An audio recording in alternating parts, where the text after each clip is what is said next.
Hi, I'm Diana Ideus, and this is Drew Long for Hawthorne Union.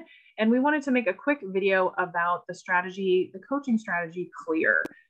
This is a great strategy for seeking first to understand before being understood.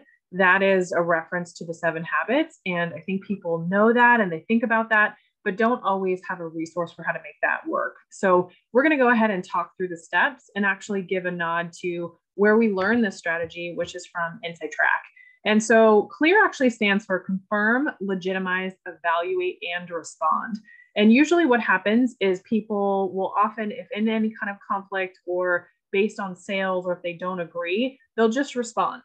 No, do it this way. Make sure you do this. From a coaching approach or kind of integrating a coaching perspective into your leadership or into your sales, the going through the steps to actually confirm that someone feels heard from an active listening perspective, legitimizing their point of view, evaluating and asking those additional questions to make sure you've gotten to the root of the issue, and then ultimately responding is likely to make it more effective. You can move towards mutual agreement. You can, even if everything in the situation doesn't actually change, the person likely walks away feeling more heard and understood, which is important, especially from a management or a difficult conversations perspective. Drew, anything you want to add on a high level as you think about this from a sales and management perspective? No, I think you covered it really well. Okay. So taking it step by step. So first and foremost, and this information is available on Google, Insight Track. We're giving them a shout out, but we're going to walk you through the steps a little bit more. So first and foremost is confirm. You want to say that you hear someone. Mirroring can be helpful. I like to keep this brief. I don't like active listening where you repeat everything that they said. To me, especially if you're working at people moving at a fast pace or on the executive level, that's too much detail.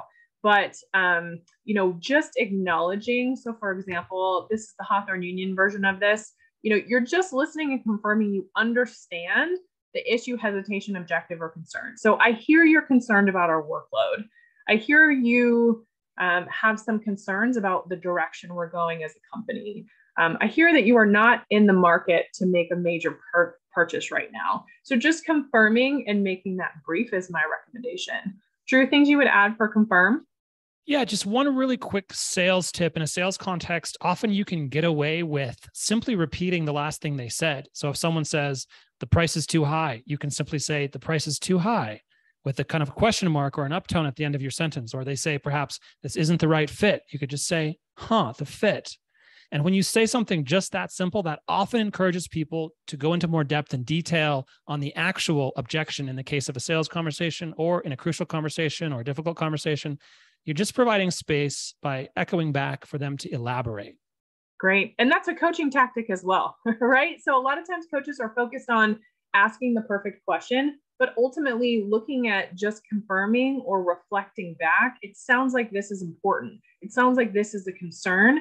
Sometimes that's what the person needs to feel that there's a level of trust to actually take you through the next step, to not feel like, oh, this person's bossing me around or just trying to sell me something.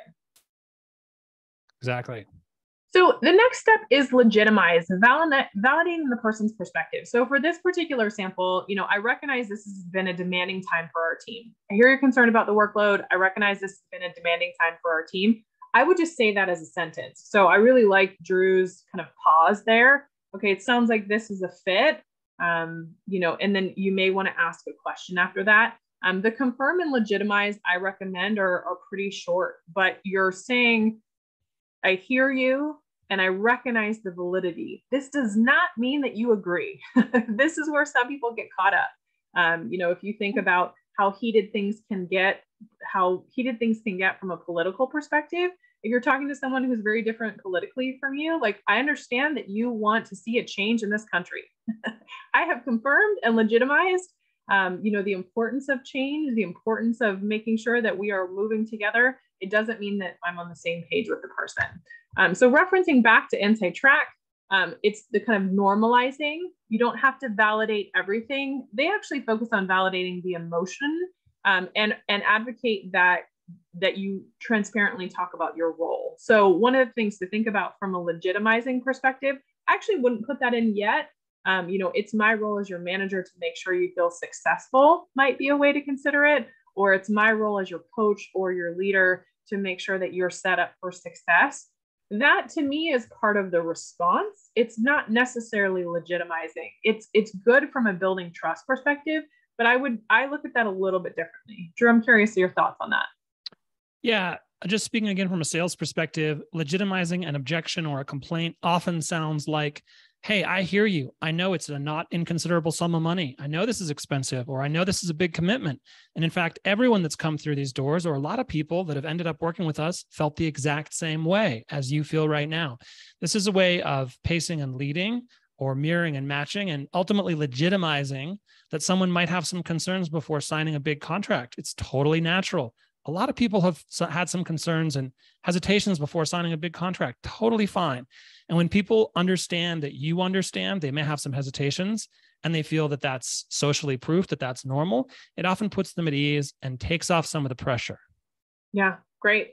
And from a coaching perspective, we're talking about cultivating trust and safety. And from a workplace perspective, as you think about psychological safety, don't confirm and legitimize anything that's disgenuine or not genuine. If you can't confirm or legitimize with authenticity, don't do it. But this is the point at which, whether from a coaching perspective, a leadership perspective, or a sales perspective, we're going to encourage you to go ahead and practice this to see what difference it can make. Because if you confirm that someone's listening, a lot of times things that escalate or feel like difficult conversations, it's because this confirm and legitimize hasn't happened. So next, looking at evaluate. So this is where the coaching really comes in. What's the core issue or unmet need? So in this particular example, how does the increased workload impact you? What's happening with you? Michael Bungay-Stainer, in kind of the coaching habit and the advice trap, he'll say, like, what's at the core of this for you, or some kind of version of that. It's the personalization, because what's happening here is you're getting legitimate information so that when you do respond, you can actually respond at the root. So when we talk about from a coaching perspective, you can cut a weed off at the surface.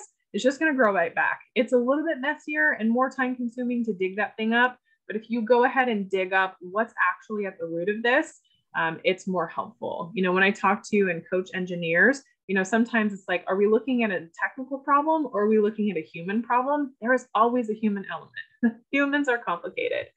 So referencing back on the Insight Track side, assess what's really happening. Are you on the same page? Do you genuinely understand? Or are you trying to fix something so fast that you're not actually listening?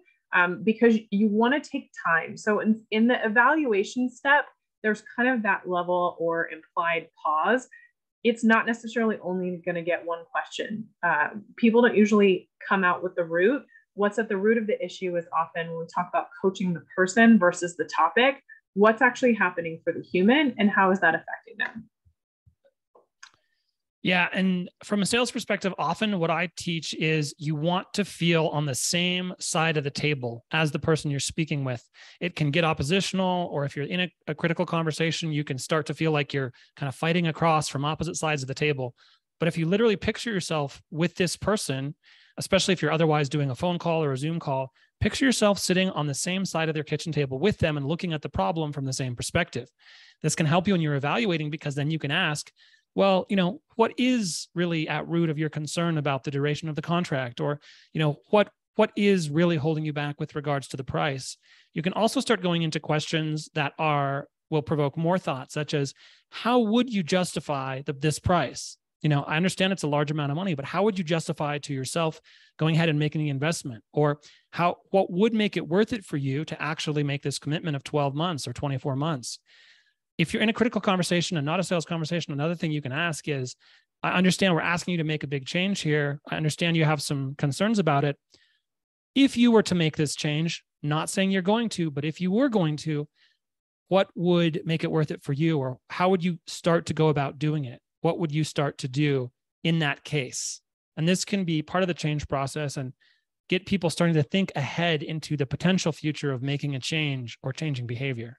Yeah, great. And from a coaching perspective, which also can be infused in leadership and sales, you're looking towards what's the desired state. Like, if you think about it from a management perspective, right? If someone's not performing and you're having a conversation, it's like, what does success look like? What is your goal here?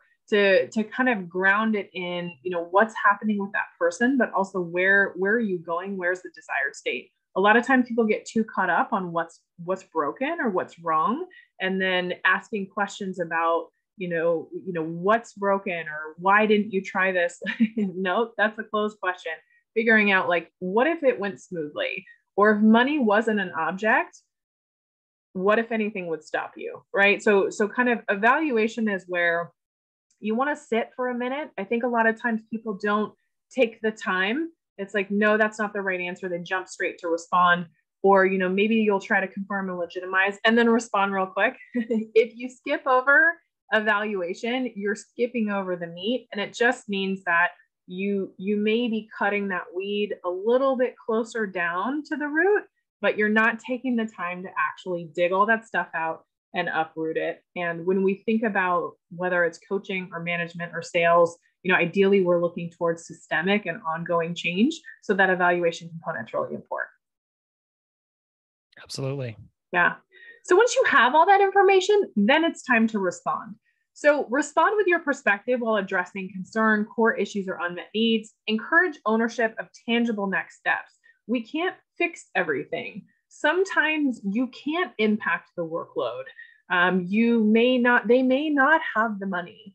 At the same time, from a sales perspective, do you want them to return when they do have the money? Right? It's thinking about it from a relationship perspective.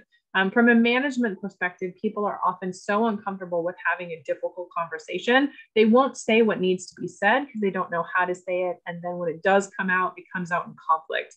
But instead to just say, hey, we're on the same side of the table, we're the same team. I recognize this has been a demanding time, and I know you're concerned about the workload. I hear that it's impacting you and your ability to make time for your family and your health. And I want to make sure that I'm supporting you in your success. So as you can hear, the role piece that Inside Track has put in Legitimize, I actually put over in the response. So there's not a right or wrong here. Some of this is style, teaching, sharing this model is for you to then try it out and kind of play with it. But you do want to make some kind of recommendation or call to action. And I actually recommend that in that call to action, that it's, what can you do? What's in your control? Now that we've looked at what's impacting your performance, what would you like to commit to? What support do you need? So it's not you as the leader or the salesperson is fixing it. You are seeking first to understand before being understood. But the response piece is where you do want to be understood. And sometimes from a difficult conversation perspective, that means that you're having to deliver hard news. Absolutely. And one other comment I'll add here is if you've gotten a really rich evaluation out on the table, oftentimes rather than responding, you are reaffirming a solution they've already discussed. If you've really gotten a good suggestion and they're starting to think towards the future of how they might change their action or behavior or how the product or service might work for them, your response could simply be like, fantastic. I'm really glad that you see the value, or I'm glad that you see how this could work for you. What is the next step from your perspective? And that can often be, the actual purchase order, or it can be them reinforcing their own action steps that they just discussed. And then at that point, of course, you have the benefit of are taking more ownership over their own development and their own next steps. Great. Thank you. Yeah. And that's ideally in any kind of conversation especially from a coach or management perspective, we want to be focused on empowerment. And if you think about it from a sales perspective, if you have an empowered person who feels really good about making their purchase, they're likely to purchase again. They're likely to send referrals because of the way that you make them feel. So this actually this is likely a translation from, I believe, a Peter Hawkins model. Drew, do you want to speak to that briefly?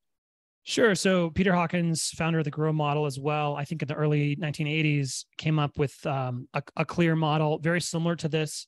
But I think for purposes of sort of our discussion today, if you can just understand these components and focus on sort of practicing these components and making sure that all of them are present when you are having critical conversations, you're going to go a lot farther.